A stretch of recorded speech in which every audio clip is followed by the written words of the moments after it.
Hello, my name is Abby Linville, and this is my Module 1 assignment, Personal Introduction. I'm going to start off by telling you a little bit about myself.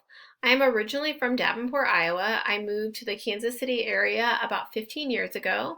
I am currently living in Shawnee, Kansas, which is a suburb of Kansas City. I am married to my husband Luke. We have been married for 12 years. We have 11-year-old boy-girl twins. Their names are Reese and Eli. They are in 6th grade right now, which is still in the elementary school in their school district. So next year we'll make the big transition over to middle school. We have 3 dogs. Our Yorkie Maisie is 16. We also have a 1-year-old golden retriever named Sammy. And just recently we added another pet to our family, and her name is Susie, and she is a Cocker Spaniel Poodle mix. I was a little hesitant on getting another puppy, but it was a 3 against 1 person thing, and I'm very happy. Susie has been a great addition to our family.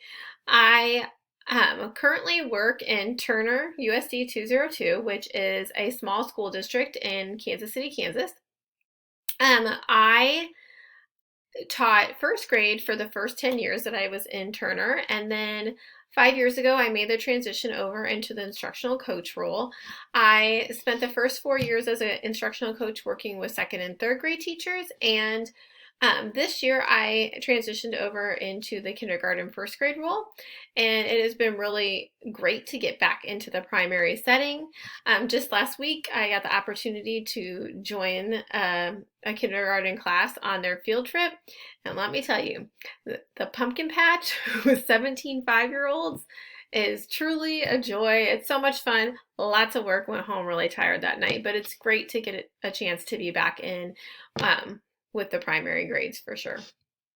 So I'm going to take the opportunity now to talk to you about how, as a school leader, you can create an inclusive culture in your school. So one of the best ways to do this is by being a learner yourself. So you really need to take the time as a leader to get to know all the cultures and different types of people that are part of your school community. By taking the time to get to know about them, and to really understand the differences allows you to make sure that you are being respectful and inclusive of all of those groups. Another thing that you could do as a school leader is to take the time to set up ways that you can celebrate these types of differences. When differences are celebrated and acknowledged, it really shows students that you value them and you value those differences in your school community, and that they are important, and the way they are is perfect, and that it's wonderful, and that we accept everyone. Another thing that you can do is to make sure that you are making everything that you do in your school, all activities, clubs, accessible to all students who are at your school. So that sometimes means that you're going to have to put some things in place to make sure that they're accessible, so that you're going to have to use all of your resources to make sure that you are truly supporting all of those students in your school community. You also want to make sure that you are involving the community members that are in your surrounding school district area. So a great resource would be to reach out to your community school liaison, if you have one, and have them hook you up with businesses in your school community that you could use to come in to share their knowledge about the community and their knowledge about the different cultures in your community. And even your parents are great resources that can come in and really help to celebrate all of those differences and help your whole school community learn about the different cultures that are present there.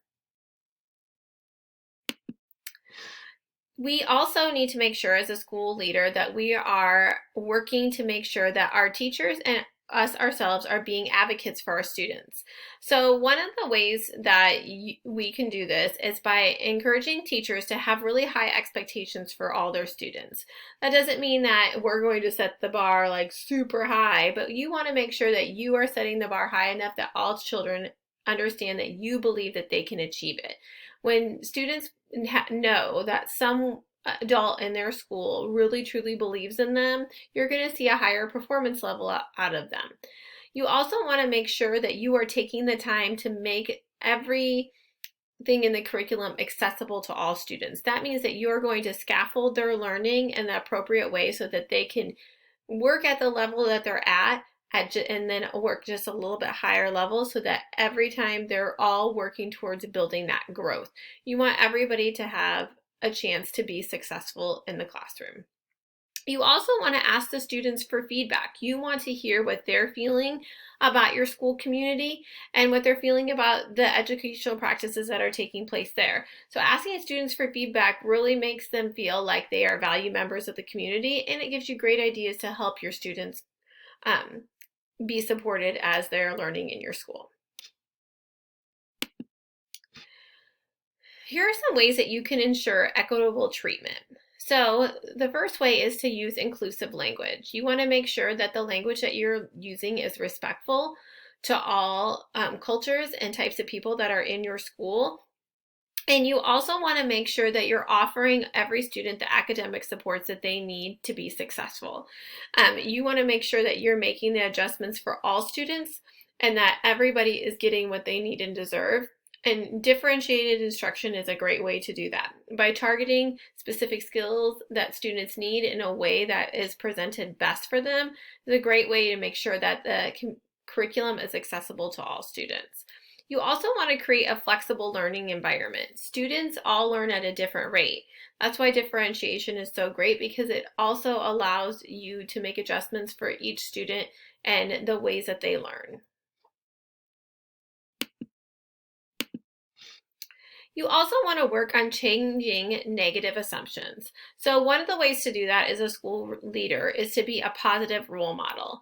When you are exuding positivity, people tend to feed off of that, and the leader of a school sets the tone for the school. So if you're coming to school with a negative attitude in a negative climate, it doesn't make people want to come to work, and it doesn't make students want to be in that school. It also makes the school seem unapproachable to parents. So as a leader, you need to make sure that you're coming with a positive viewpoint and being a positive role model. When you exude that positivity, you're going to get it back in your staff, your students, and your family members that are coming into the school as well. You also need to take the time to educate your teachers. Teachers oftentimes don't really understand the backgrounds of the students that they're serving. We need to make sure that we take the time to educate our teachers about all students' different types of backgrounds and the ways to help meet their needs. So sometimes that comes in during their undergrad education, but a lot of times we need to provide that professional development in the schools as well. So that's something that as a leader, you want to make sure to prioritize. We also need to work on building collective efficacy. We need to make sure that we see all the students in the school as our students, not just the ones in the classroom, but as in the whole school community. When we start to have that viewpoint, then people are willing to make more adjustments and pull their resources from all across the building to make sure that not just the students in our classroom are successful, but the students in the entire school are successful. It really just helps make sure that all students know that they're important and valued in the school, and that we as a school community are supporting each other. Thank you so much for listening to my presentation. I look forward to getting to learn more about all of you throughout this class. Thanks so much.